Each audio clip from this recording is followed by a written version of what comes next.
दोस्तों, आज के इस दौर में भी कई ऐसे घर हैं कि जहां पे टॉयलेट नहीं है। मजबूरी में 20 से 30% लोगों को घर से बाहर जाना पड़ता है, जहां पर उनके इज्जत पर, मान मर्यादा पर खतरा बना रहता है। अभी बिहार से एक घटना सामने आई जहां पर महिलाएं सुबह सुबह पोखरे पर जाया करती थी, शौच के लिए बैठती थी और उसी का फायदा उठाकर एक सरफिरा युवक था दूसरे गांव का, वो पोखरे के किनारे एक पेड़ पर कैमरा फिट कर देता है और वहां का जो भी क्रियाकलाप होता है वो अपने मोबाइल में बैठकर देखता रहता था। धीरे धीरे जब इस बात का पता चला तो उसके ऊपर कार्रवाई हुई। ऐसी बहुत सी घटनाएं हुई। एक युवक जो पेड़ पर बैठा रहता था, बहुत सघन पेड़ था और उस पर बैठकर देखता रहता था। आज की भी कहानी कुछ ऐसी ही है। जब एक महिला जिसका अक्सर पेट खराब रहता था, अब उसे एक गन्ने का खेत का सहारा लेना पड़ता था। वह वहां जाती थी, लेकिन एक दिन उसके साथ कुछ ऐसा हुआ जिसको दोस्तों कल्पना भी नहीं की जा सकती। तो क्या कुछ होता है, बहुत ही रोचक कहानी है। आइए जानते हैं इस वीडियो में आगे बढ़ने से पहले बस एक ही रिक्वेस्ट, यदि आप हमारे चैनल पर नए हैं तो सब्सक्राइब कर लीजिए ताकि हमारा हौसला बढ़ता रहे। अगर आप फेसबुक पर देख रहे हैं तो फॉलो कर लीजिए। तो दोस्तों वीडियो को शुरू करते हैं। दोस्तों, ये कहानी है देवरिया की। एक महिला जिसका नाम सपना होता है और उसकी उम्र 23 साल होती है। 3 साल पहले उसकी शादी होती है और उसका जो पति होता है उसका नाम रमेश होता है। वो मुंबई में रहता है और उसकी पत्नी अपने सास ससुर के साथ अपने ससुराल में रहती है। तो बात है अगस्त 2025 की, जब उसके पेट में दर्द उठता है, उसका पेट खराब हो जाता है।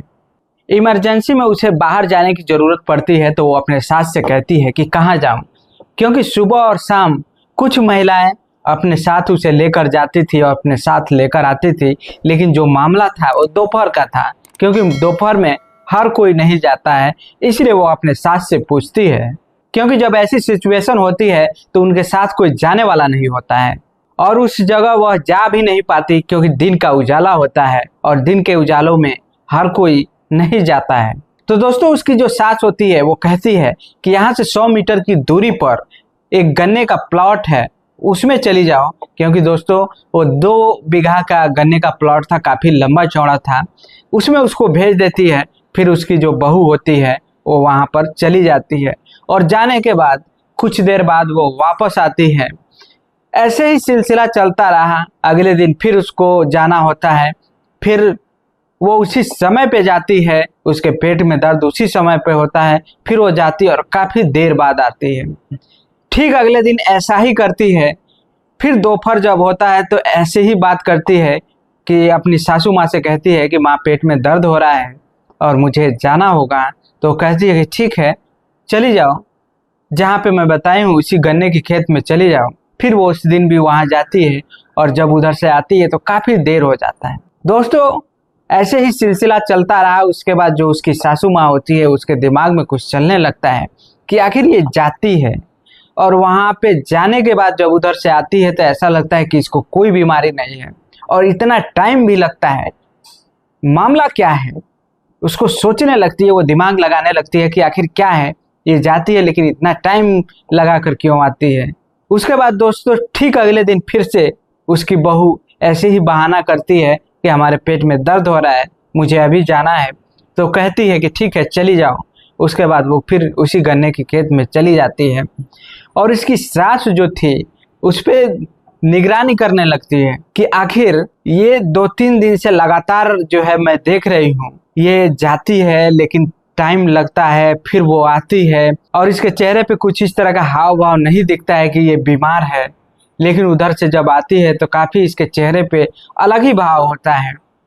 इसीलिए वो उसके पीछे जाती है। जब वो गन्ने के खेत में पहुंचती है उसकी बहू, फिर इसकी सास जो है इसके पीछे पीछे जाती है और उस गन्ने में उसको ढूंढने की कोशिश करती है। जब उस गन्ने में ढूंढ रही थी, चारों तरफ देखती है कि कहीं वो दिखाई नहीं दे रही। उसके बाद वो उसको अंदर ढूंढने की कोशिश नहीं करती है, क्योंकि गन्ने का खेत जो था काफ़ी बड़ा था, उसमें भी इसको डर लग रहा था। इसलिए ये अपनी बहू को आवाज़ लगाती है। जब ये आवाज़ लगाती है तो उसकी बहू भी उधर से चीखते चिल्लाते हुए निकलती है और कहती है कि माँ देखो, इसमें एक चोर बैठा हुआ था और मुझे यहाँ से खींच कर ले गया और मेरे साथ जोर जबरदस्ती करता है और मेरे कान की बाली जो है देखो वो लेकर यहाँ से भाग गया है। उसके बाद वहाँ से वो निकल कर आती है। आने के बाद जब ये बात उसकी सास सुनती है, सुनकर वो भी हैरान हो जाती है, परेशान हो जाती है। फिर वो उस गन्ने की खेत से बाहर निकलती है और निकलने के बाद वहाँ पर शोर शराबा करना शुरू कर देती है। जब वो वहाँ पे शोर शराबा शुरू करती है तो वहाँ पे गांव के जो लोग होते हैं वहाँ पे दौड़े दौड़े आते हैं और देखते हैं और क्या मामला है वहाँ जानने और समझने की कोशिश करते हैं। तो उसकी जो सास होती है वो बताती है कि ऐसी ऐसी मामला है। उसके बाद वहाँ पे गांव के जो लोग आए हुए थे उस गन्ने के चारों तरफ देखने लगते हैं, दौड़ने लगते हैं कि आखिर कौन है, कौन इनके कान से बाली छीन कर भागा। तो कुछ देर बाद जो है गन्ने के अपोजिट साइड में देखते हैं कि एक लड़का जो अपनी बाइक पर चढ़कर भागने की कोशिश कर रहा है। उसके बाद जो गांव वाले होते हैं उसको दौड़ा करके उसको पकड़ लेते हैं और पकड़ने के बाद उसको और उससे कहते हैं कि इसे पहचानो, यही है क्या। उसके बाद वो लड़की कहती है कि नहीं, ऐसा तो नहीं लग रहा है, क्योंकि वो जो मेरे साथ जोर जबरदस्ती कर रहा था, मेरे साथ जो छीना झपटी किया, वो अपना चेहरा बांधा हुआ था, अपना मुंह को चारों तरफ से बांधा हुआ था। उसके बाद वहाँ के जो ग्रामीण लोग होते हैं वो कहते हैं एक बार सही से तुम पहचानने की कोशिश करो, हो सकता है तुम इसके कपड़े से पहचान लो। लेकिन वो कहती है नहीं, मैं पूरी तरह से देख रही हूँ ये नहीं है, वो कोई और था जो पूरे अपने चेहरे को बांधा हुआ था। उसकी सास कहती है कि यही है, इसे मारो। उसके बाद वहाँ के जो ग्रामीण लोग होते हैं उसे एक जो है पेड़ से बांध देते हैं चारों तरफ से और बांधने के बाद उससे पूछने लगते हैं कि बताओ तुमने चोरी क्यों की और इस गन्ने के खेत में क्यों आए थे। लोग ये भी पूछते हैं कि तुम्हारा घर कहाँ है, तुम्हारा नाम क्या है। उसके बाद वो अपना नाम बताता है, अमित नाम बताता है और उसकी उम्र 25 से 26 साल की होती है। और उसका जो गांव होता है उसके जहाँ पे वो आया था वहाँ से लगभग 20 किलोमीटर दूरी पर था।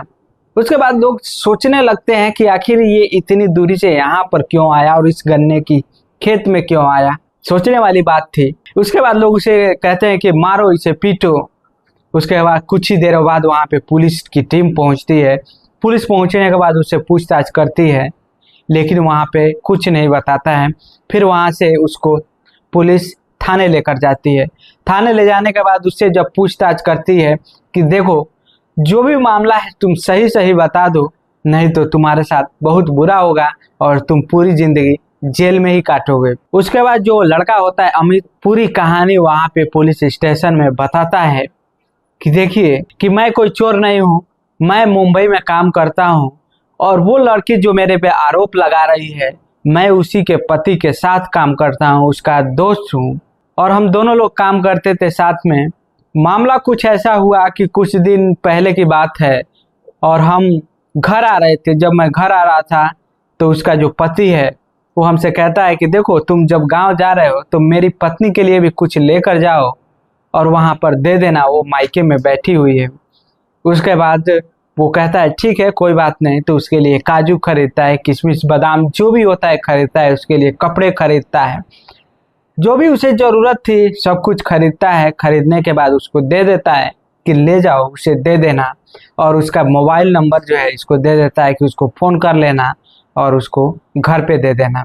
वो लड़का जो अमित होता है उसका सामान लेने के बाद उसका मोबाइल नंबर लेता है। जब उसका घर जाने की तैयारी थी उस डेट पर वो मुंबई से गांव की तरफ निकलता है और गांव जब पहुंचता है तो अपने घर जाता है और घर जाने के बाद वो अपना सामान रखता है। रखने के बाद वो कहता है कि मेरे दोस्त का भी कुछ सामान है, मैं उसके घर ले जा रहा हूँ, दे कर आऊँगा।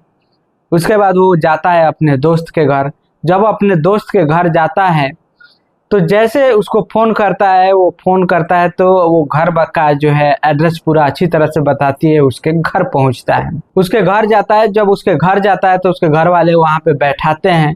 उसके बाद उसकी जो पत्नी होती है वो आती है और सामान लेकर जाती है और उसी समय जब उसकी पत्नी को ये देखता है अमित तो उसका दीवाना हो जाता है, उसका होश उड़ जाता है। इतनी खूबसूरत इसकी पत्नी थी। उसके बाद उसके पास तो उसका नंबर था ही।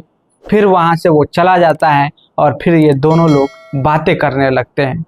बात करते करते इन दोनों की जो है प्यार इतना बढ़ जाता है कि दोनों एक दूसरे से मिलने के लिए बेताब हो जाते हैं कि कब हम एक दूसरे से मिले। फिर इन दोनों का बातचीत करते करते वो जो लड़की होती है वो फिर अपने ससुराल चली आती है। जब वो ससुराल आती है उसके बाद वो लड़की कहती है कि देखो, हमारे ससुराल में हमारी सास और हमारा ससुर रहते हैं, इसके अलावा घर में कोई नहीं है। हमारे पति को जानते ही हो जो अभी मुंबई में है। उसके बाद इन दोनों का बातचीत चलता रहता है। फिर इन दोनों को जो मिलने का जो सिलसिला था कि कैसे हम लोग मिले, कहाँ मिले, घर पे मिल नहीं सकते क्योंकि जो लड़की है वो बताती है कि सास ससुर कहीं जाते नहीं है, हम लोग घर पे मिल नहीं सकते। लेकिन इन लोगों का मिलना जरूरी था क्योंकि प्यार काफी ज्यादा बढ़ चुका था। उसके बाद जो लड़की होती है और यही बहाने बनाने के बाद उस गन्ने की खेत में जाती है, उससे मिलने के बहाने वो अपने को बताती है कि मैं बीमार हूँ, मुझे ये प्रॉब्लम है। उसके बाद उसकी सास तो जाती नहीं है, वो गन्ने में जाती है। फिर ये दोनों मिलते हैं उसमें आकर के।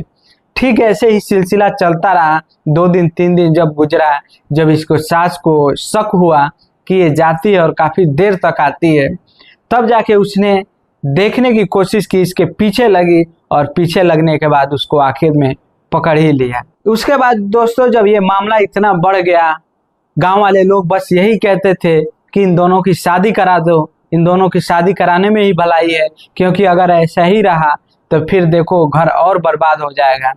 बहुत सारी बातें निकल के आ रही थी, लेकिन यहाँ पे मामला कुछ ऐसा फंस गया था कि आखिर करें तो क्या करें। तो दोस्तों ऐसे जो सपना का, अमित से मिलने का जो सपना था, उसकी सास की एक होशियारी की वजह से इन दोनों को पकड़ लेती है। और पकड़ने के बाद सारे लोग तो यही चाहते थे कि इन दोनों की शादी करा दी जाए, लेकिन जो पुलिस ले गई थी अमित को पकड़कर उससे पूछताछ करने के बाद उसे कुछ दिनों के लिए जेल में डाल देती है। और उसका पति जब सुनता है सपना का तो वो मुंबई से फिर भागे भागे घर आता है। दोस्तों ये घटना हाल फिलहाल की ही है, लेकिन इसमें अब क्या होता है, क्या कुछ होता है, ये आगे कुछ कहा नहीं जा सकता।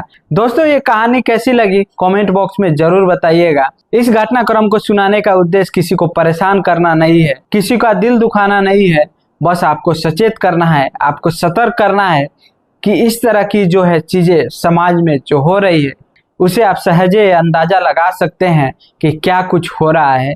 तो इसके बारे में आपका क्या कहना है कमेंट बॉक्स में जरूर बताइए। धन्यवाद।